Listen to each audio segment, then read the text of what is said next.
ರಾಮಾನುಜದಯಾ ಪಾತ್ರಂ ಜ್ಞಾನವೈರಾಗ್ಯಭೂಷಣಂ ಶ್ರೀಮದ್ವೆಂಕಟನಾಥಾರ್ಯಂ ವಂದೇ ವೇದಾಂತದೇಶಿಕಂ. ಹರಿ ಓಂ. ಶ್ರೀ ಪಾದುಕಾ ಸಹಸ್ರ ಪದ್ಯ 90, ಪ್ರಭಾವ ಪದ್ಧತಿ ಪದ್ಯ 60. ನಾನು ವಸುಧಾ. ಎಲ್ಲರಿಗೂ ನಮಸ್ಕಾರ. ಈ ದಿನದ ಪದ್ಯ ಹೀಗಿದೆ. ಪಾದೌ ಮುರಾರೇಹೇ ಶರಣಂ ಪ್ರಜಾನಾಂ ತಯೋಸ್ತದೇವಾಸಿ ಪದಾವನಿತ್ವಂ ಶರಣ್ಯತಾಯಾಸ್ತ್ವಮನ್ಯರಕ್ಷಾ ಸಂದೃಶ್ಯಸೆ ವಿಶ್ರಮ ಭೂಮಿರೇಖಾ. ಇದರ ಅರ್ಥ ಹೀಗಿದೆ.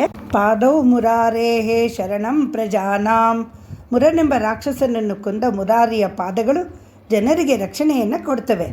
ತಯೋ ಅಸ್ತಿ ಪದಾವನಿತ್ವಂ. ಓ ಪಾದುಕೆಯೇ, ನೀನು ಅಲ್ಲೇ ಹತ್ತಿರದಲ್ಲೇ ಇದ್ದೀಯಾ. ಶರಣ್ಯತಯಾ ಸ್ವಮನ್ಯ ರಕ್ಷಾ.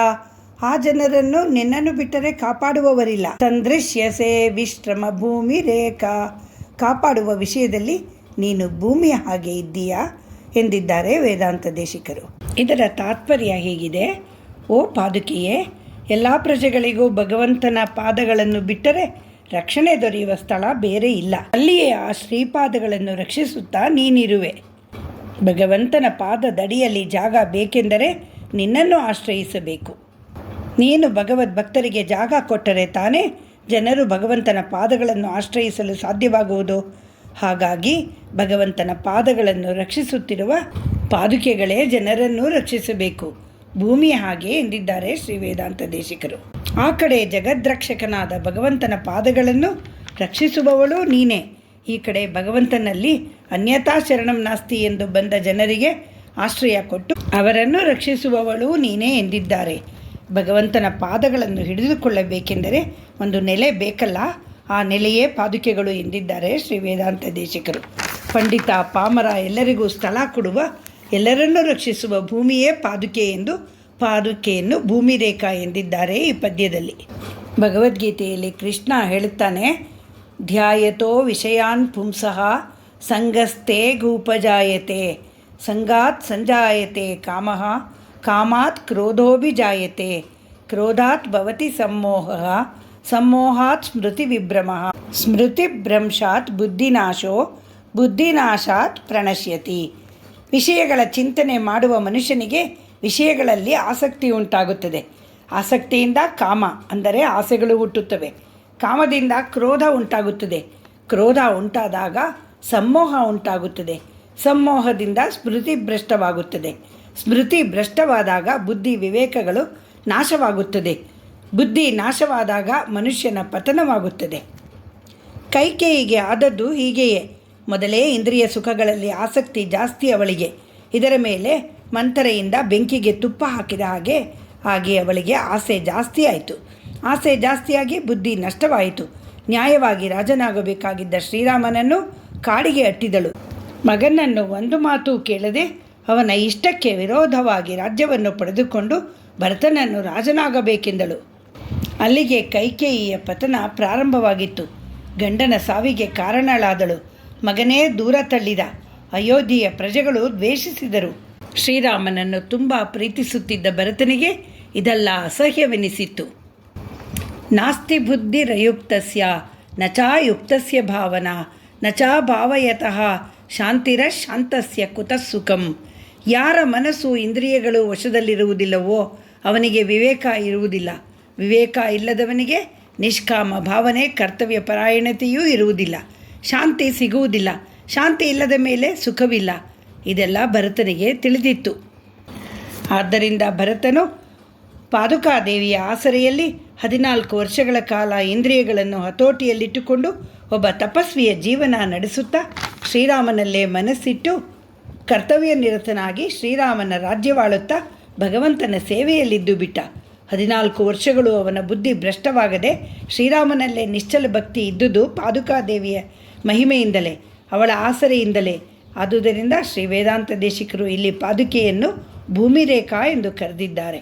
ಈ ರೀತಿ ಭರತನು ವಿಷಯ ಸುಖಗಳಿಗೆ ಗಮನ ಕೊಡದೆ, ಈ ಭೂಮಿಗೆ ಚಕ್ರವರ್ತಿಯಾಗುವ ಆಸೆ ಇಲ್ಲದೆ ಕೇವಲ ಭಗವಂತನ ಪಾದುಕೆಗಳನ್ನೇ 14 ವರ್ಷಗಳ ಕಾಲ ನಿಶ್ಚಲ ಮನಸ್ಸಿನಿಂದ ಸೇವಿಸುತ್ತಾ ಜಗತ್ತಿನಲ್ಲೇ ಶ್ರೇಷ್ಠನೆನಿಸಿಕೊಂಡ.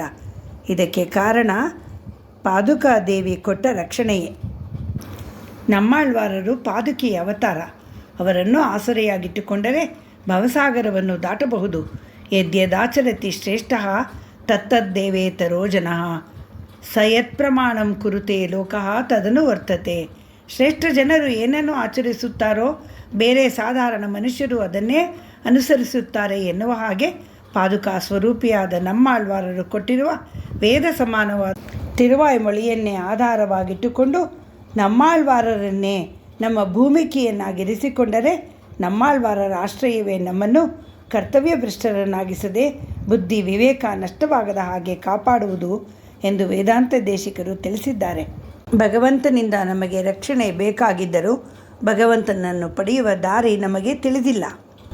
ಆದ್ದರಿಂದ ನಮಗೆ ನಮ್ಮಾಳ್ವಾರರ ರಕ್ಷಣೆ ಬೇಕು. ನಮ್ಮಾಳ್ವಾರರ ತಿರುವಾಯ್ಮೊಳಿ ಪ್ರಬಂಧವು ಬಹಳ ಗಾಢವಾಗಿ ಸಕಲ ವೇದಾಂತಾರ್ಥಗಳನ್ನು ಪ್ರತಿಪಾದಿಸುತ್ತದೆ. ಭಗವಂತನೊಡನೆ ನಿತ್ಯ ಸಂಶ್ಲೇಷವನ್ನು ಪಡೆಯುವ ಆಕಾಂಕ್ಷೆಯನ್ನು ಹೊಂದಿರಬೇಕೆಂದು ಇದು ತಿಳಿಸುತ್ತದೆ. ಭಗವಂತನಿಗೆ ನಾವು ಅರ್ಹರೇ ಎಂಬ ಸಂದೇಹವನ್ನು ನಿವಾರಿಸುತ್ತದೆ. ಭಗವಂತನನ್ನು ಹೊಂದುವ ದಾರಿ ತೋರಿಸುತ್ತದೆ.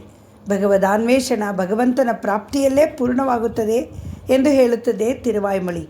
ಐತ್ತಮ ನಿಧಿಯಾಂ ಮಧುಸೂದನೆಯೇ ಅಲತ್ತಿ ಎನ್ನುವ ಹಾಗೆ ನಮ್ಮ ಕಷ್ಟಕಾಲಕ್ಕಾಗಲೆಂದು ನಾವು ಕಾದಿಟ್ಟ ನಿಧಿಯೇ ಪರಮಾತ್ಮ ಎನ್ನುತ್ತಾರೆ ನಮ್ಮಾಳ್ವಾರರು.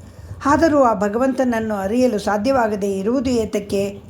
ಏಕೆ ನಾವು ಅವನನ್ನು ಆಶ್ರಯಿಸುವುದಿಲ್ಲ? ನಮಗೂ ಅವನಿಗೂ ಮಧ್ಯೆ ಇರುವ ತೆರೆ ಯಾವುದು? ಆ ತೆರೆಯನ್ನು ಸರಿಸುವುದು ಹೇಗೆ? ಇದೆಲ್ಲ ಸಂದೇಹಗಳಿಗೂ ನಮ್ಮಾಳ್ವಾರರ ಬಳಿ ಉತ್ತರ ಇದೆ. ತಿರುನಾರಣಂತಾಳ್ ಕಾಲಂ ಪೆರುಶಿಂದಿತ್ತು ಉಯಮಿನೋ ಎನ್ನುತ್ತಾರೆ ಅವರು. ಭಗವಂತನ ದಯೆಯನ್ನು ಸಂಪಾದಿಸಿಕೊಂಡು ಇಂದ್ರಿಯ ಜಯವನ್ನು ಸಾಧಿಸಬೇಕು. ಲೋಕದ ಐಶ್ವರ್ಯಾದಿಗಳು ಅಸ್ಥಿರ ಮತ್ತು ಅಲ್ಪ.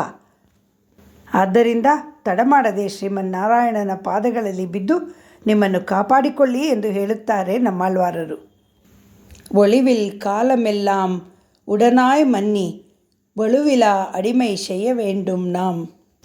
ಭಗವಂತನಿಗೆ ಸೇರಿ ಅವನಿಗೆ ದಾಸರಾದ ನಾವು ಕಾಲತತ್ವ ಇರುವವರೆಗೂ ಭಗವಂತನೊಡನೆ ಸೇರಿ ಸರ್ವದೇಶ ಸರ್ವಾವಸ್ಥೆಗಳಲ್ಲಿಯೂ ಅವನ ಅನುಚರರಾಗಿ ಸರ್ವ ವಿಧವಾದ ಕೈಂಕರ್ಯವನ್ನು ಮಾಡುವುದೇ ಪುರುಷಾರ್ಥ ಎಂದು ದಾರಿ ತೋರಿಸಿದ್ದಾರೆ ನಮಗೆ. ಭಗವಂತನನ್ನು ಪಡೆಯಲು ಹಂಬಲಿಸಿದವರಾಗಿ ಅವನನ್ನುಳಿದು ಮತ್ತೊಂದರಲ್ಲಿ ಆಸಕ್ತಿ ಇಲ್ಲದವರಾಗಿ ಅವನಲ್ಲಿ ನಿರತಿಶಯವಾದ ಪ್ರೇಮವನ್ನು ಮಾಡಬೇಕೆಂದು ಆಳ್ವಾರರು ತೋರಿಸಿಕೊಟ್ಟಿದ್ದಾರೆ. ಆದ್ದರಿಂದ ಭಗವಂತನ ಪಾದಗಳನ್ನು ಹಿಡಿಯಲು ನಮಗೆ ನೆಲೆಯೇ ಪಾದುಕಾ ಸ್ವರೂಪಿ ನಮ್ಮಾಳ್ವಾರರು ಎಂದಿದ್ದಾರೆ ವೇದಾಂತ ದೇಶಿಕರು. ವೇದಂ ಬಲ್ಲಾರ್களை ಕೊಂಡು ವಿಣ್ಣೋರ್ ಪೆರುಮಾನ್ ತಿರುಪಾದಂ ಪಣಿಂದು ಎನ್ನುವ ಹಾಗೆ ಆಚಾರ್ಯರುಗಳನ್ನು ಆಶ್ರಯಿಸಿ ಅವರ ಮೂಲಕ ಭಗವಂತನೆಂಬ ನಿಧಿಯನ್ನು ಹೊಂದಬೇಕೆಂದು ಶ್ರೀ ವೇದಾಂತ ದೇಶಿಕರು ಇಲ್ಲಿ ಸೂಚಿಸುತ್ತಿದ್ದಾರೆ. ಯದ್ಯದಾಚರಿತಿ ಶ್ರೇಷ್ಠ ತತ್ತತ್ ಎನ್ನುವ ಹಾಗೆ ಶ್ರೇಷ್ಠರು ನಡೆದ ಹಾದಿಯಲ್ಲಿ ನಾವು ನಡೆಯೋಣ. ಶ್ರೀ ವೈಷ್ಣವ ಪರಂಪರೆಯನ್ನು ನೆಲೆಯಾಗಿಸಿಕೊಂಡು ನಮ್ಮಾಳ್ವಾರರು, ಭಗವದ್ ರಾಮಾನುಜರು, ಶ್ರೀ ವೇದಾಂತ ದೇಶಿಕರು ಈ ಶ್ರೇಷ್ಠರುಗಳ ಪಾದಗಳನ್ನು ಹಿಡಿದು ಅವನ್ನು ನಮ್ಮ ತಲೆಯ ಮೇಲಿರಿಸಿಕೊಂಡು ನಾವು ಶ್ರೇಷ್ಠರಾಗೋಣ. ಶ್ರೀ ರಂಗಮಣಿ ಪಾದುಕಾಭ್ಯಾಂ ನಮಃ. ಶ್ರೀ ನಿಗಮಾಂತ ಮಹಾದೇಶಿಕಾಯ ನಮಃ.